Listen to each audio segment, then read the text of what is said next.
70 жылдан ашу барлық трибуналардан балаларға, яшьтәргә аяз һәм тыныс күк йөҙөтөләп өс буын үтте.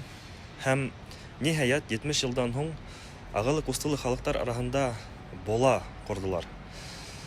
Ни бары бер кешенең ил түрәһенең ялган амбицияларын тормышка ашыру максатында. Һәм янә 70 жылдан һуң Икенче дөнья һугышы ветерандарының иендәре матур тормыш корып яшәр урынына улар бүген көндә яу яланда бушка әрәм булалар. Минең картатаем, безнең атайларыбыз ошо көнгә җитәр өчен хан түккәнме икән дигән һорау килеп сыга. Бүгенге көндә еңү көне дип әйтүе авыр, чөнки илебездә тап 20нче буаттың 40нчы елларында Германияла барлыкка килгән идеология үзебезнең илебездә кабатлана. Байрам итү ике йөзлелек түгелме икән? Хәтер көне бүген, хәтер көне менән. Хәтердә тоту мөһим.